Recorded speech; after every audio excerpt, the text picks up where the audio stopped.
Babes, I need you to picture this. Yeah. You are Sydney Sweeney, right?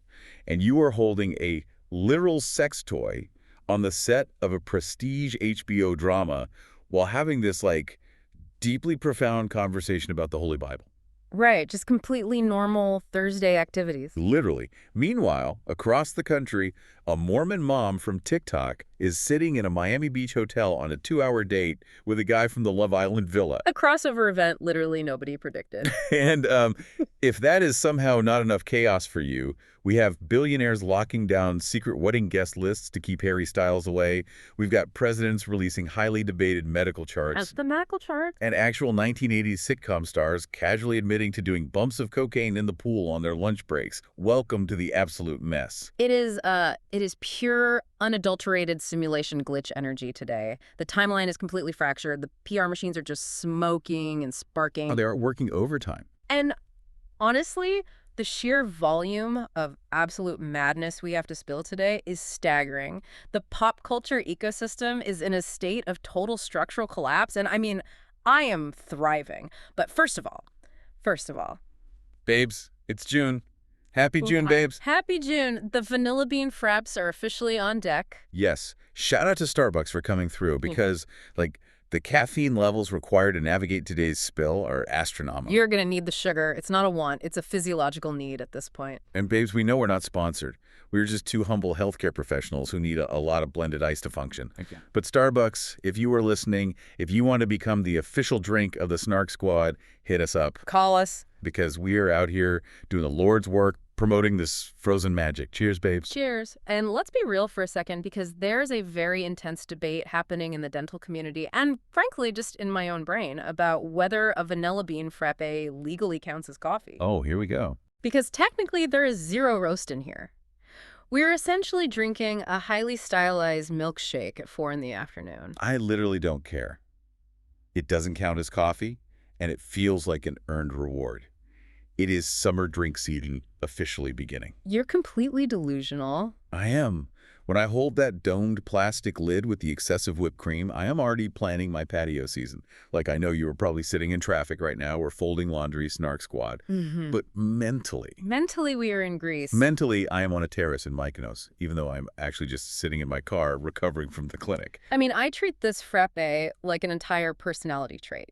June is the unofficial start of main character season. Yes. The second the calendar flips to June 1st, I am no longer a regular person with adult responsibilities. I am a protagonist in a highly stylized summer indie film, and this frappe is my most important prop. It's the aesthetic. Exactly. The sugar crash later will be absolutely devastating, but for right now, yeah, pure delusion.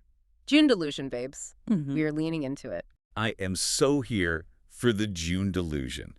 Because, babes, we both just finished work. And yes, your favorite dentists have survived another day. Barely. We survived barely. Barely. And I know you all know the feeling of just needing to decompress because the highs and lows of the office today were giving me absolute whiplash. It is always a roller coaster. You go from, executing the most perfectly sculpted, aesthetically flawless composite, filling a true work of art that belongs in a museum, frankly. Hang it in the Louvre. Exactly. You go from that to immediately having an interaction with a patient that makes you question the very fabric of reality. Literally.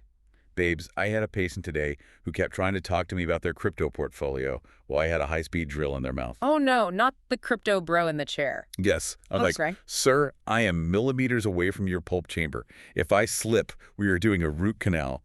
Please, stop trying to explain blockchain to me. They literally cannot stop themselves. I cannot engage with your financial advice while I'm holding sharp instruments. It's the captive audience syndrome. They get in the chair, the paper bib goes on, and suddenly they want to confess their deepest secrets or pitch you a tech startup. It's so wild. Meanwhile, we're just trying to make sure the margins on this crown are sealed. But honestly, we survived, and we have to pivot because, babes, the custom Snarkside basketball jerseys arrived today. Oh my God, they are magnificent. I am literally screaming. They are structurally perfect. The mesh, the font, the absolute arrogance of us ordering custom jerseys. And babes, we are obsessed. Because tonight is rec basketball. Yes, it is. And babes, we are about to be absolutely lit I am already planning the victory photo shoot. I have poses in mind. I have angles prepared. Of course you do. I'm going to need someone to bring a ring light to the gymnasium. See, I am analytically certain that putting on this matching, custom-printed athletic wear adds at least 10 skill points to my athletic stats. Oh, easily. It's placebo science. We have extreme, unshakable confidence right now. We're going to walk into that YMCA looking like an NBA expansion team. We are bringing the tunnel fit energy. We will have the psychological edge. Yes, but the reality is, about 4 minutes into the first quarter, my complete lack of cardiovascular endurance is going to kick in. Oh, babes, my lungs are already burning just thinking about it. I will be gasping for air, clutching my knees and begging the referee for a timeout that doesn't exist. The aesthetic is professional athlete, but the biology is an indoor cat. The accuracy hurts, but I don't even care. It's a basketball baddie summer. We are pushing through the pain. We are. But amidst all this June excitement, there is a dark cloud hanging over us, and we have to talk about it before we get to the celebrity mess. The domestic tragedy? Yes. Snark Squad babes, this is officially our final month in our current apartments before we move into our new building. Well, it's the same building. Right, same building, but different apartments. And honestly, we are feeling so emotional. Packing is a nightmare. The emotional chaos of moving is deeply underrated. You don't realize how attached you get to the most mundane architectural flaws until you have to put your entire life into cardboard boxes. It's so true. It forces you to confront every bad purchasing decision you've made over the last 3 years. I am just so sentimental. I literally almost cried this morning looking at my living room. I know exactly what I am going to miss. Go ahead, list them. Number one, the perfect nap spot on my couch where the afternoon sun hits, just right at exactly 3:15 p.m. It's like a warm golden retriever hug. Very poetic. Number two, the weirdly comforting chaos of our hallway. You know exactly what I mean. You mean the hallway that always vaguely smells like someone is aggressively boiling cabbage, but then someone else down the hall is baking a vanilla cake? Yes, it's a culinary sensory overload, and I love it. And number three, I'm going to miss this strange architectural quirk in my bedroom where the wall just juts out for absolutely no reason. I've always hated that wall. I used to hate it. And now I'm like, goodbye, weird wall bump. You held my decorative leaning mirror so perfectly. See, I cannot relate to this sentimentality. I am in full, ruthless purge mode right now. You are terrifying when you pack. I am aggressively throwing things out. If I haven't looked at an object in 6 months, it is dead to me. It goes in the trash bag. But if I am forced to play this game, I will miss the view, obviously. The view's good. I will miss the extreme convenience of the trash chute being exactly 4 steps from my door, which has enabled my laziness to a historic, almost pathological degree. Oh my God, you literally wear your slippers to the trash chute. Exactly. And ironically, I will miss our weird neighbors routine. Wait, the Jeopardy guy? The Jeopardy guy, the man who leaves his apartment at exactly 7:14 a.m. every single day whistling the theme song to Jeopardy. Every single day. It was my alarm clock. He never missed a day. I respect the consistency. But enough about our moving boxes. We are stalling because the pop culture ecosystem is on fire today. Okay, babes, we have so much celebrity mess to get through today. Let's spill. Let's get into section 1, the reality TV and internet mess. Because the crossovers we are seeing right now, we did not ask for them, but from a purely sociological standpoint, we cannot look away. I am screaming over this reality TV crossover simulation glitch. Miranda Hope from The Secret Lives of Mormon Wives and Pepe Garcia from Love Island, USA were spotted on a dinner date at the Sedtai in Miami Beach. Miami Beach. Babes, how did Mom and Mom Talk collide with the Love Island villa? It is a geographical and cultural anomaly. You have Salt Lake City Mormon influencer drama, which is built entirely on soda shops, repressed emotions, and hair extensions. Literally just dirty sodas and crying. Exactly, and that is meeting the hyper-tanned, neon bikini, purely primal chaos of a peacock dating show. The photos are everywhere. They were breaking bread on Saturday night. The vibe was very, like, flirty first date. Allegedly. Sat for almost 2 hours. But the tea is no PDA. Nothing. And when the press reached out to Miranda's rep, all they got was a flat no comment. Shocking. Now, I know you're going to be cynical about this, but I kind of want it to be real. Imagine Pepe trying to navigate the complex social hierarchy of Utah mom groups. I would watch a whole spin-off of just that. Okay, let's look at the actual mechanics of this so-called date, because I am calling absolute PR stump right now. You ruin all my fun. Let's look at the location, the Setai in Miami Beach. It's gorgeous. I love this Setai. It's gorgeous, yes, but more importantly, it is not a quiet, hidden hole in the wall where you go if you actually want privacy. Oh, no. The Setai Courtyard is an open-air amphitheater for the wealthy and the desperate to be seen. It is heavily trafficked by paparazzi, high-end concierges who tip off the blogs, and tourists with functioning smartphone cameras. That is true. There are always cameras there. If you want a private first date, you go to a speakeasy in a basement. You don't go to the Setai. Babes, I hear you, but maybe they just wanted a good steak. Like maybe they were hungry. A 2-hour dinner in the most public place imaginable with zero PDA. Yeah. This is a textbook soft launch algorithm merger. In the modern reality TV ecosystem, cross-pollination is the highest converting growth strategy. Love Island viewers on Peacock skew slightly younger and more international. Mormon Wives viewers on Hulu skew slightly older and strictly domestic. Oh my God, you think they're just trading demographics? Absolutely. You Yeah. put them together in a high-profile location, you hold back on the PDA so there's plausible deniability and an air of mystery. Right, so people keep guessing. You have the reps say no comment, which is PR code for please keep talking about us. Boom. You have a week of solid headlines, TikTok explainers, and algorithm boosts for both of their respective platforms. It's a setup. It is a calculated, mutually beneficial corporate merger disguised as a romantic dinner. That is so dark. It's a literal business transaction. But honestly, I can't even be mad at the hustle. If I could boost my follower count by eating a $100 steak with a reality star, I'd do it too. Exactly. Don't hate the player. Right. But speaking of family businesses and messy financial dynamics, we need to talk about Charli D'Amelio. Because, babes, this is getting incredibly heavy. The D'Amelio family fracture is essentially a case study in what happens when you build a multi-million-dollar corporation on the back of a teenager. Mark D'Amelio, Charli's dad, is aggressively doubling down against the claims that he mismanaged or outright stole millions of dollars from Charli. He's very angry about the narrative. He put out this video just scoffing at the allegations. And the specific rumor was that he moved her money into offshore bank accounts. And his defense was literally, I wouldn't even know how to do that. Which is such a wild defense. But he's also saying he has his own money from his previous businesses, he doesn't need hers, and he claims he never wanted to be like Joe Jackson with Michael Jackson. Babes, that comparison alone gave me chills. To even bring up Joe Jackson, I feel awful for the family dynamic fracturing so publicly. Watching a family tear each other apart over TikTok money is just tragic. Let's dissect the structure of child star wealth, because this isn't a new phenomenon, it's just happening on a new platform. When you have a minor generating tens of millions of dollars, you have to look back at the history of the Coogan Act. Jackie Coogan from the 1930s, right. The kid actor who got robbed by his parents. Exactly. The Coogan Act was established in California to ensure that a portion of a child actor's earnings, usually 15%, is placed in a blocked trust account that the parents cannot touch until the child turns 18. Right, to protect them. But here is the massive loophole that the TikTok generation fell right into. Oh. For years, influencers weren't technically classified as child actors under these old studio laws. They were independent contractors running internet businesses. Oh. So the parents had total access to the LLCs. Yes. You set up a family holding company. The money flows into the central pot. And Mark specifically said in his defense that he started getting left out of financial meetings as soon as Charli turned 18. Interesting timing. He implied that these high-powered financial advisors basically swooped in to brainwash her, control her, and cut him out. He said the gloves are going to come off to protect his reputation as a good dad. Call me a conspiracy theorist, babes, but isn't that exactly what a financial advisor is supposed to do when a client turns 18? Like, separate their money from their parents? Ding, ding, ding, we have a winner.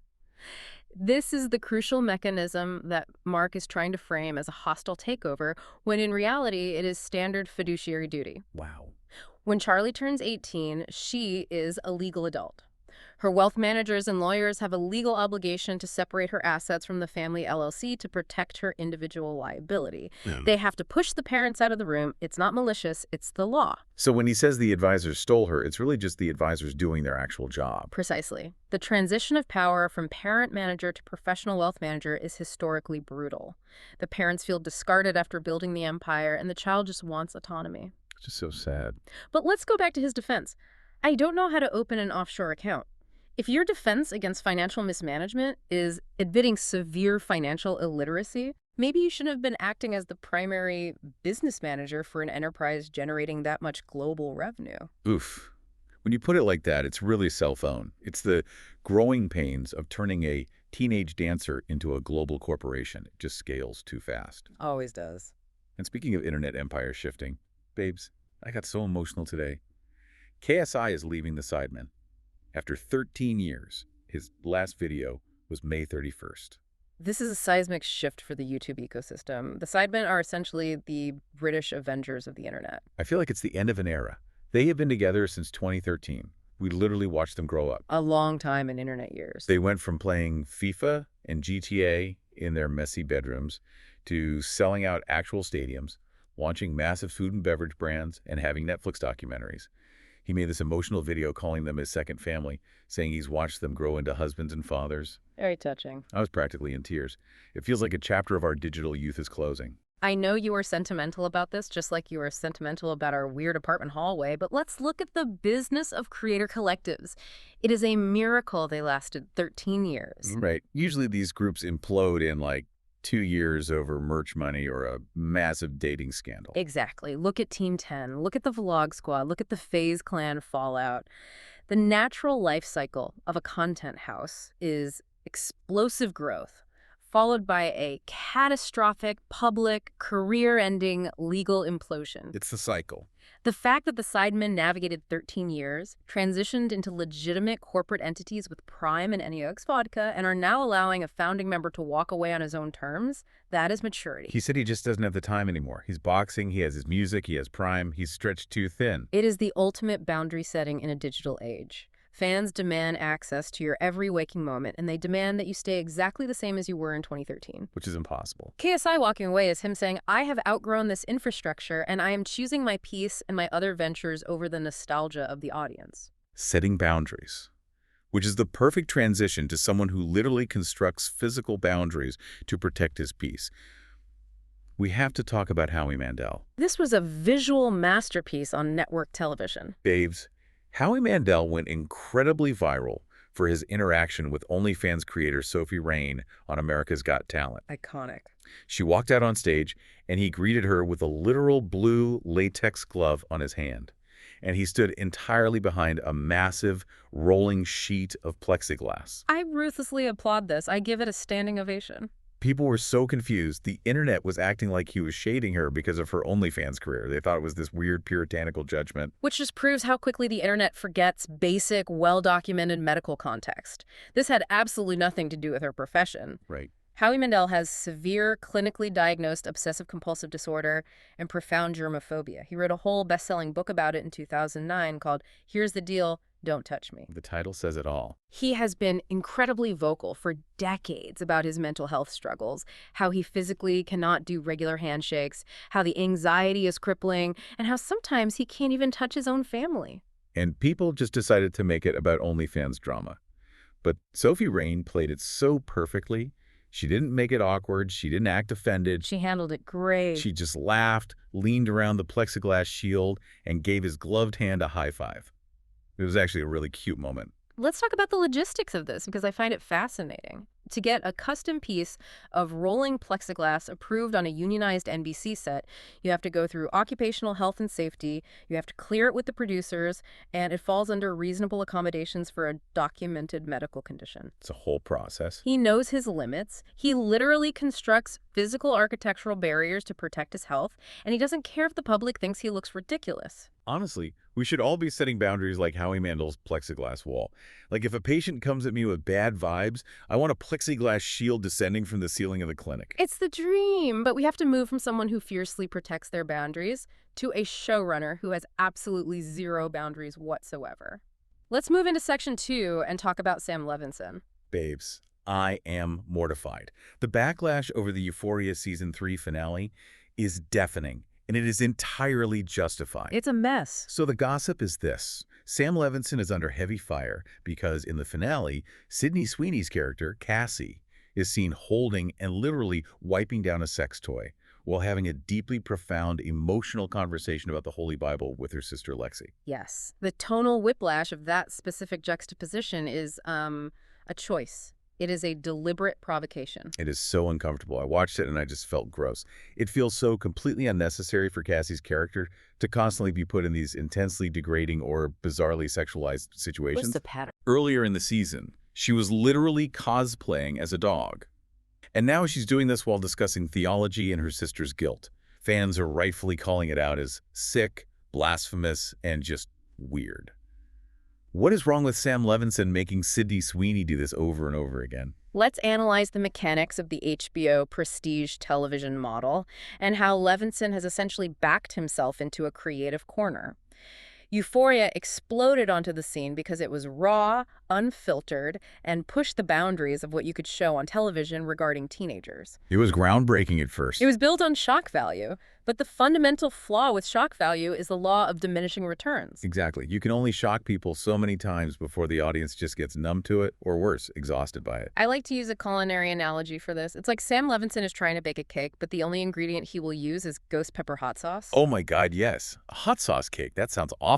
The first time he serves it, everyone screams. They're like, oh my God, this cake is on fire. This is the craziest thing I've ever eaten. Look at the spectacle. It trends on Twitter. It wins Emmys for cinematography. Right.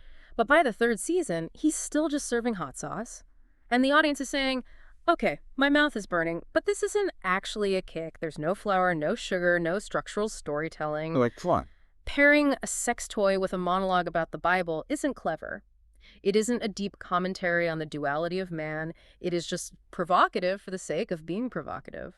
And it feels so exploitative of Sydney Sweeney. Like, why is she always the one tasked with carrying the burden of his shock factor? That's the question. Zendaya gets the sweeping, emotional, Emmy-winning monologues about addiction. Hunter Schafer gets the beautiful, ethereal visual sequences. And Sydney Sweeney gets told to wipe down a prop while talking about Jesus. It feels like the male gaze, thinly disguised as high art prestige drama. You hit the nail on the head. The audience has evolved, but Levinson's bag of tricks hasn't. He is relying on the exploitation of his actresses to generate the think pieces that keep the show relevant in the cultural zeitgeist. But the audience sees through the matrix now. I am so protective of Sydney. Yeah. She deserves way better writing. And speaking of pop princesses needing protection, babes, the Sabrina Carpenter story. This genuinely terrified me. I know you are sitting at home right now, locking your doors, just listening to this. It is pure home invasion horror movie material. The reality of modern fame is terrifying. Sabrina had to file for a restraining order against a 31-year-old man named William Applegate. He bypassed her security, trespassed onto a neighbor's yard, and aggressively tried to get into her Los Angeles home on May 23rd. Terrifying. The Ring camera footage details are bone-chilling. He was trying the door handle, ringing the bell, knocking repeatedly, and yelling that he knew her. And the escalation is the most alarming part. After her security team confronted him and the police actually arrested him, he bonded out and came back less than 24 hours later. And then came back again the day after that.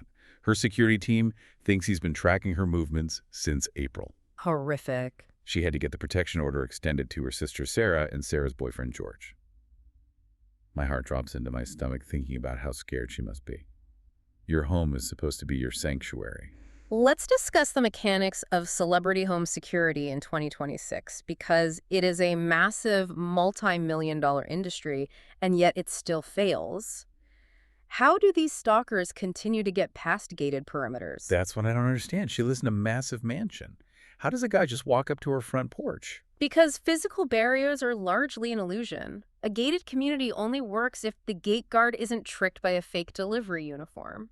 A perimeter wall only works if someone isn't willing to scale a neighbor's tree to bypass the infrared sensors. What happened here is a classic vulnerability. He used an adjacent property. He hopped a neighbor's fence, bypassing the primary gate, and walked right up to the front door. We rely so heavily on Ring cameras and smart home tech, but a camera only records a crime. It doesn't stop a fist from breaking a window. That is so bleak. The camera just gives you a high-definition video of your own stalker. Exactly. Yeah. But I will say, from a crisis management perspective, we have to heavily praise Sabrina's security and legal team for their rapid response protocol. Yes, absolutely. They didn't just chase him away. They detained him, got the LAPD there, documented the digital footage, and immediately filed the emergency protective order. But babes, we know restraining orders are just pieces of paper. They don't magically form a force field around you. They are Piper shields, yes. But legally, they are crucial. A restraining order establishes a documented paper trail of harassment. It means the next time he steps foot within 100 yards, it elevates the charge from simple trespassing to a felony violation of a court order, which carries mandatory jail time. They built the legal trap instantly. Thank God she has a competent team around her. Yeah, let's send her all the protective, positive energy. And speaking of someone who has finally found some peace, a good legal team and a massive rebrand, Britney Spears. The undisputed princess of pop. Britney debuted this gorgeous, super straight hair, courtesy of Kim Kardashian stylist Chris Appleton. She posted this cute picture on Instagram, posing with her tongue out, holding up a pair of curling irons. Very early 2000s vibes. And babes, she just looks so happy. It's a fresh, sleek summer makeover, and it coincides perfectly with her just reaching a plea deal in her DUI case to completely avoid any jail time. We love a win for Britney. Okay, I love Britney. We all love Britney. But I am going to provide some extremely cynical, shady analysis right now, because I don't believe in coincidences in Hollywood. Oh no, here we go. You are going to ruin my joy. Look at the timeline of events. The ink is barely dry on a highly publicized, potentially damaging legal plea deal for a DUI that kept her out of a jail cell. And what happens the exact same week? A major, glamorous, headline-grabbing physical transformation done by Chris Appleton, who is one of the most famous, connected celebrity hairstylists on the planet. Wait, I see where you're going. You think the haircut is a manufactured distraction. It is the oldest PR distraction in the crisis management playbook.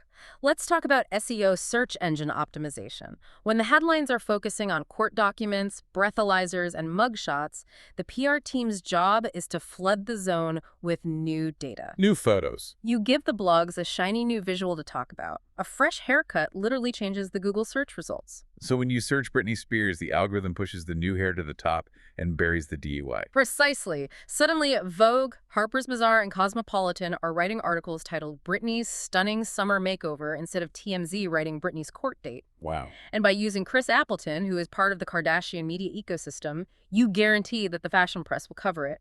It is a highly coordinated asset deployment. New hair, no jail time. We love a rebrand, babes. It is brilliant strategy. Okay, when you lay out the SEO mechanics like that, it is genius.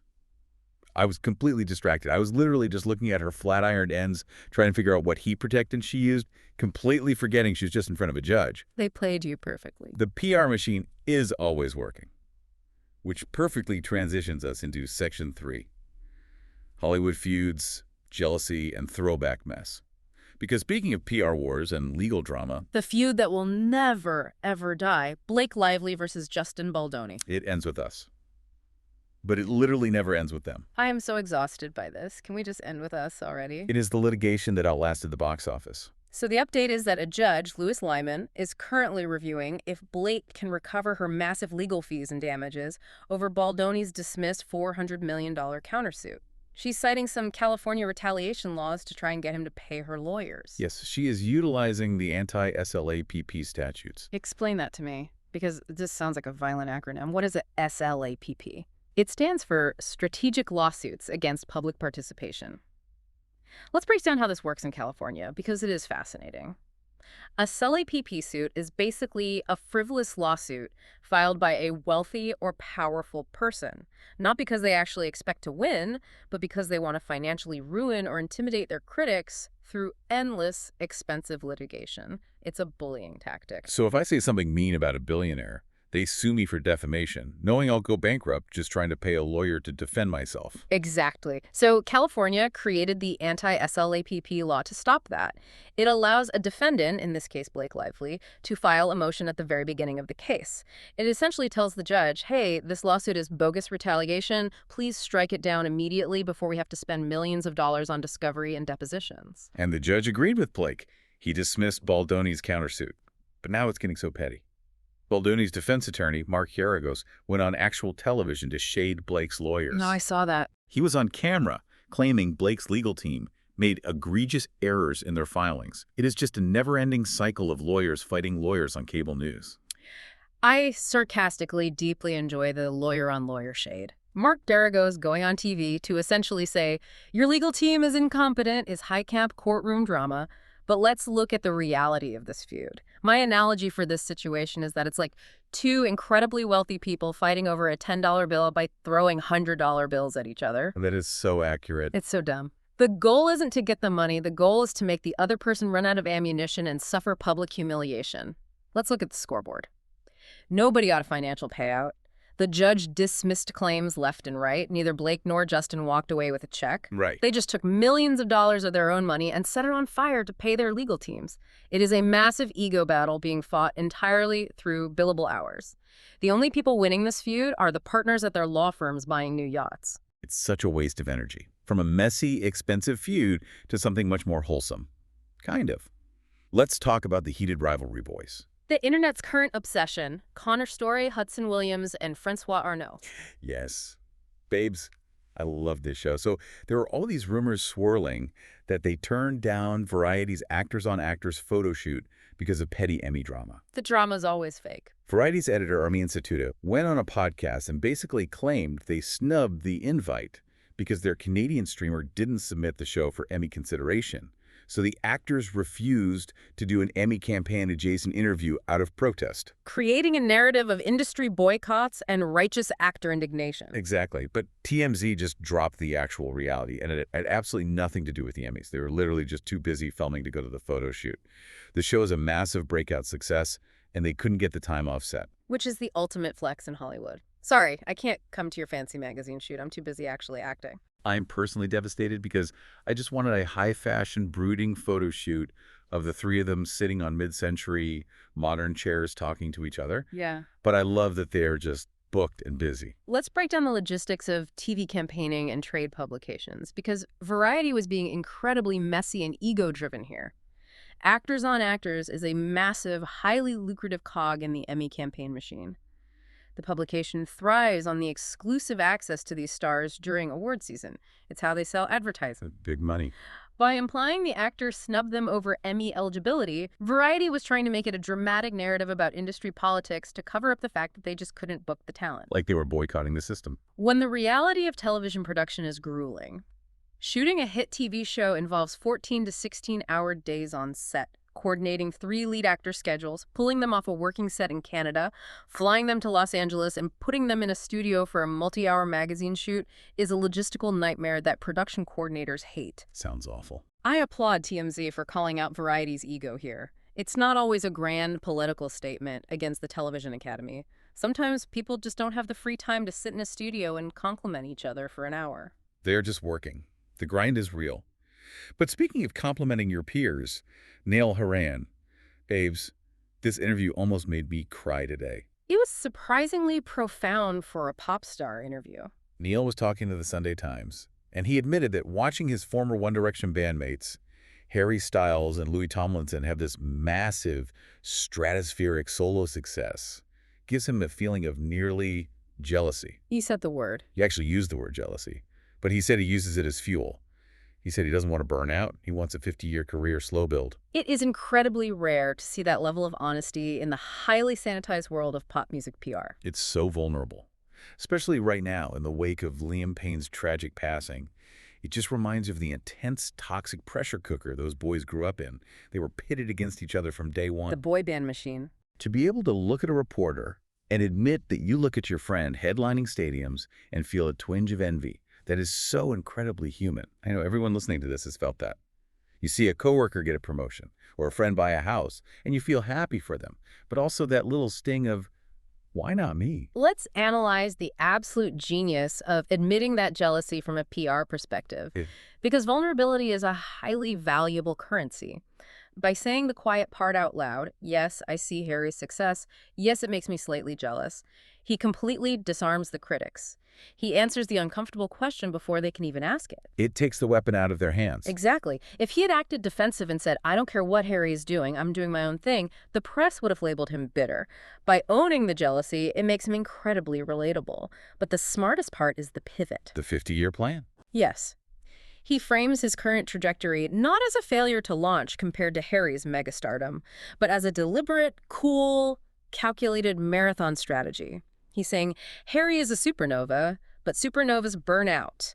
I'm playing the long game. I'm aiming for the 50-year mark like Bruce Springsteen. That's such a good spin. It is a brilliant repositioning of his career status. It makes his slower ticket sales look like an artistic choice rather than a lack of demand. It's so smart. He's taking his time. Now, if we want to talk about people who definitely did not take their time, who lived life at 100 miles an hour and burned brightly in the worst way possible, we have to talk about the ultimate 80s mess. Oh, the juxtaposition of this story with today's hyper-managed celebrity culture is mind-blowing. Mackenzie Phillips just dropped an absolute bomb about her time on the sitcom One Day at a Time with Valerie Bertinelli. She revealed that back in the 80s, during their lunch breaks from filming this wholesome, family-friendly CBS show, she and Valerie would literally drive to Mackenzie's house, get in the pool, drink wine, and casually snort cocaine on a lunch break. My jaw is permanently on the floor. Babes, they were filming a multi-camera network sitcom. They were playing relatable teenagers. And they're just casually doing bumps by the diving board between scenes. I cannot even process the level of unhinged, feral chaos that was 1980s Hollywood. Let's talk about the mechanics of television production in the 1980s compared to today. Today, we have massive HR departments on every set. We have intimacy coordinators. We have social media morality clauses. So many rules now. An actor today issues a tearful Notes app apology because they were seen drinking a non-vegan smoothie, or they accidentally liked a problematic tweet from a decade ago. They get canceled for breathing wrong. Exactly. The PR environment is completely sanitized. But in the 1980s, the networks were essentially running the Wild West. Production schedules were brutal, tape days were grueling, and cocaine was treated like highly aggressive coffee by executives and talent alike. Aggressive coffee. The stars of America's favorite family comedies were casually operating a daytime cartel, and as long as they hit their marks and remembered their lines when the red light went on, the network looked the other way. And Mackenzie just talks about it now like, yeah, we were family, we loved each other, we did coke in the dressing room. It's wild. Thank God Mackenzie got sober because her addiction was incredibly severe and well documented, but the sheer transparency she has now is staggering. It really puts our current celebrity scandals into perspective. We just spent 20 minutes dissecting Sam Levinson putting a sex toy in a scene, and it seems almost quaint compared to actual Schedule I narcotics flowing freely on the CBS studio lot. Literally. The 80s were built different. Let's cleanse the palate with something completely wholesome before we move on. Kate Hudson. A masterclass in modern co-parenting. She celebrated her son Ryder's graduation from NYU, and she did it with both of her exes present. Chris Robinson, Ryder's dad, and his current wife Camille were there. And Matt Bellamy, her other ex, was there too. Very mature. She wrote this beautiful, emotional reflection on her anxiety as a young mother, wondering who her baby would grow up to be. It is genuinely lovely. It shows that blended families, despite the inherent complications and Hollywood divorces, can function beautifully if the adults possess enough maturity to lower their egos. It's a 10 out of 10 wholesome moment. Oh. But babes, grab your fraps, hold them tight, because we are entering Section 4. And this is the strictly impartial, highly alleged zone of today's conversation. Yes. Snark Squad, listen carefully. Moving into the political and royal spheres, the updates this week are sparking massive debate. We are going to look strictly at the medical bulletins, historical claims, and reports being released by both camps. Strictly neutral. And anything involving the royal family is heavily framed as allegedly because we know the Crown loves a defamation lawsuit. The strictly neutral zone. Okay, let's start with the royals. There is a wild what-if scenario making the rounds from a royal historian. They claim that the Queen Mother originally did not want Queen Elizabeth marry Prince Philip. She actually wanted her to marry a Grenadier Guard named Lord Euston. Hugh Fitzroy, the Earl of Euston, who later became the 11th Duke of Grafton. I gasped at this alternate history. Because if Elizabeth had married Lord Euston instead of Philip, the entire modern royal family as we know it would not exist. No King Charles, no William, no Harry. The timeline would be completely rewritten. What is fascinating here is the sheer geopolitical mechanics of royal matchmaking. We think of royal marriages now as love matches, William and Kate, Harry and Meghan. But historically, they were strategic mergers. Like a business deal. Philip was seen by the old guard as a massive liability. He was foreign, his family was exiled from Greece, his sisters married German officers, he didn't have much money, and he was notoriously outspoken. He was a loose cannon. The Queen Mother wanted safe, wealthy, compliant British aristocracy. Lord Euston fit the bill perfectly. But Lord Mountbatten, Philip's incredibly ambitious uncle, reportedly orchestrated a quiet, strategic intervention. He meddled. He used his influence to secure Lord Euston, a prestigious military posting in India, to essentially ship him out of the country and clear the path for Philip to secure the proposal from Elizabeth. The scheming. It's giving Game of Thrones. Mm. But let's jump from historical scheming to current royal drama because things are incredibly tense right now. The gossip is that Prince William is allegedly urging King Charles, who is 77 years old, to abdicate the throne due to his declining health and his ongoing cancer treatments. This is a monumental power struggle happening behind the velvet curtains of the palace. Charles desperately wants to work until his last breath, following his mother's stoic example. Mm. But William and Queen Camilla are reportedly forming an alliance, pushing for him to step down, hand over the crown, and focus on his recovery. Let's connect this to the broader structural issues of the monarchy. This isn't just a son worried about his father's oncology reports. There is massive underlying tension regarding the management of the royal firm.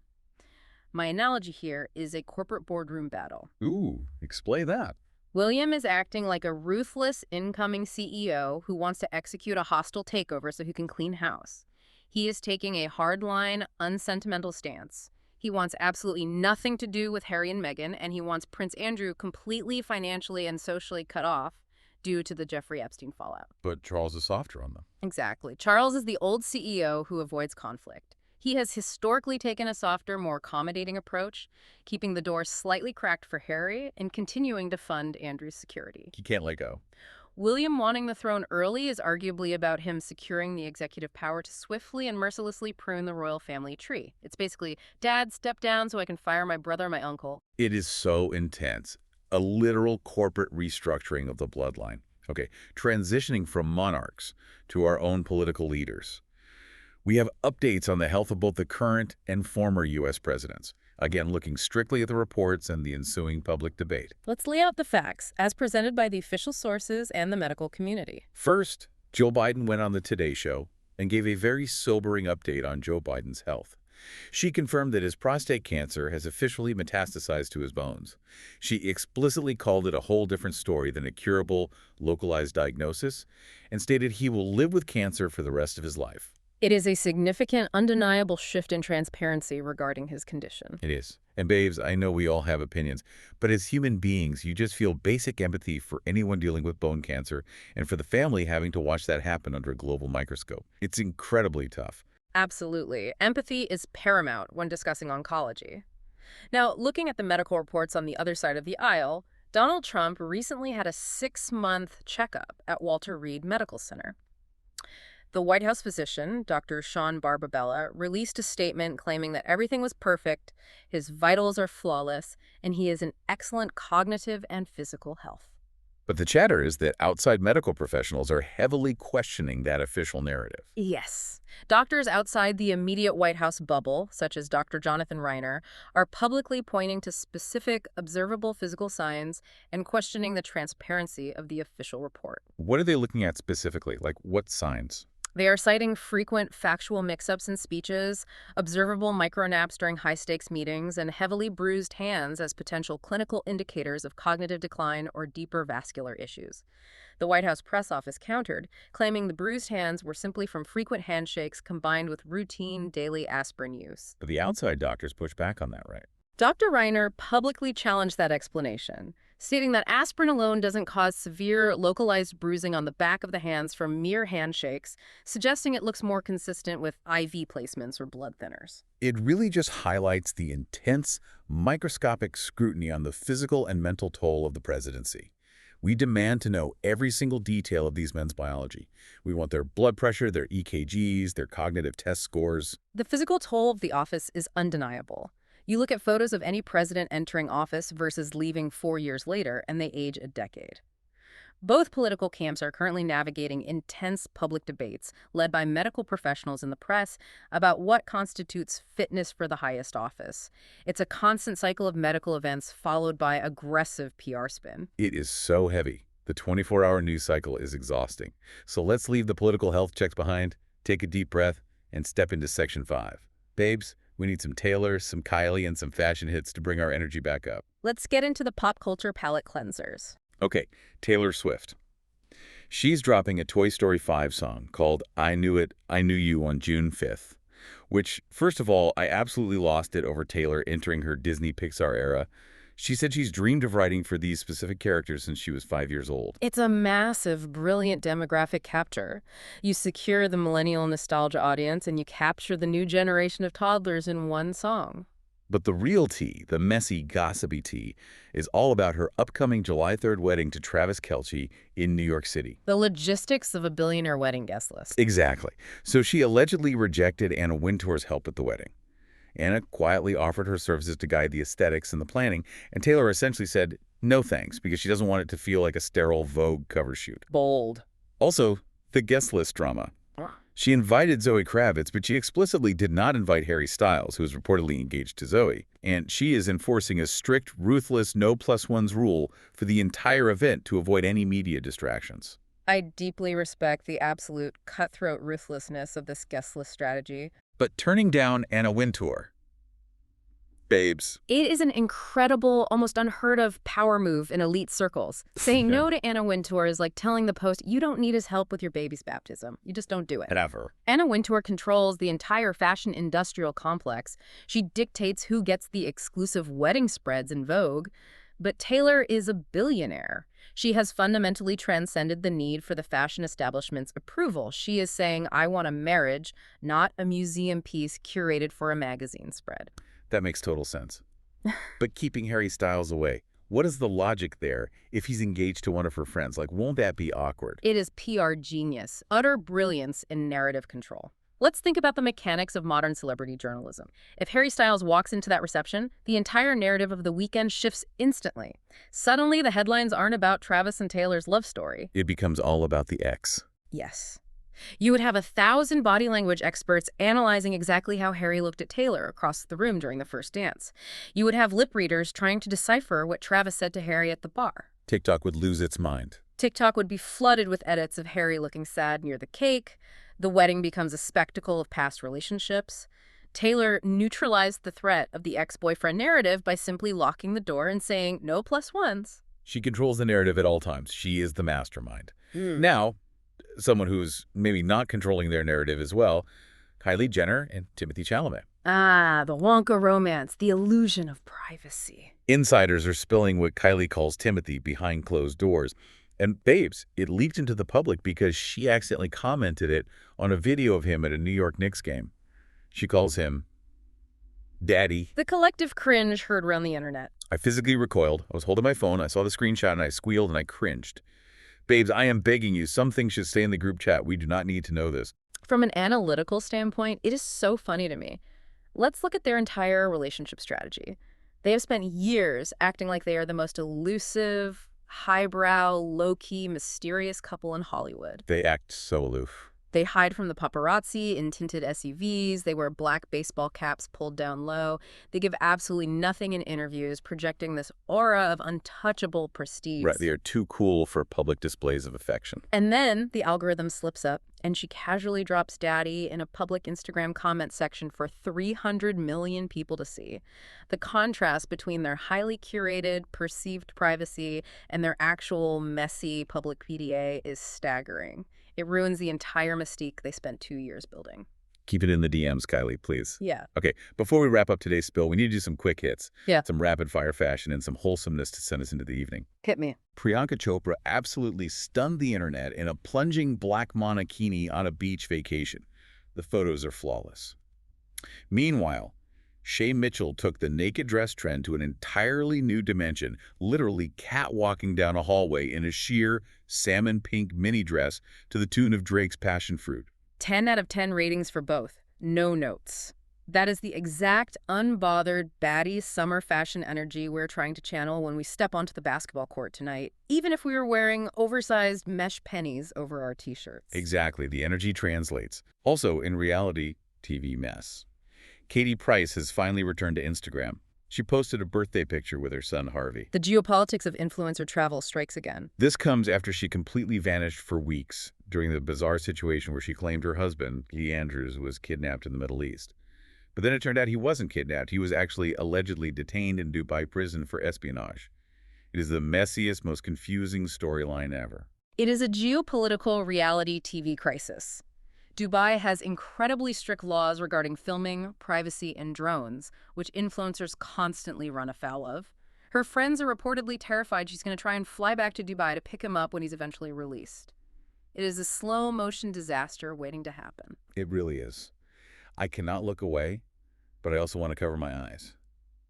And finally, to end on a genuine smile, Daniel Radcliffe. A true palate cleanser. Daniel's 3-year-old son saw him in a television commercial for his Broadway play during the Olympics broadcast. Now, the son has absolutely no idea his dad is a famous actor. And because Daniel had literally just walked out of the living room a second before the commercial aired, the toddler thought his dad had magically teleported into the television set. That is genuinely incredible. The logic of a toddler is flawless. I was gushing over this.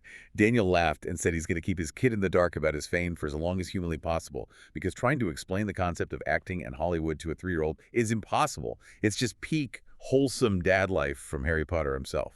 It's a very nice, grounding moment after the absolute chaos of today's spill. It really is. And babes, Snark Squad, we have reached the end. Thank you so much for hanging out and surviving this massive recap with us. We covered so much ground today. We truly did, from Mormon mom talk and offshore accounts to literal monarchies and billionaire wedding planners. And now we want to hear from you. Hit the comments, babes, because we have questions that need answers. Number 1, what is your absolute favorite summer drink?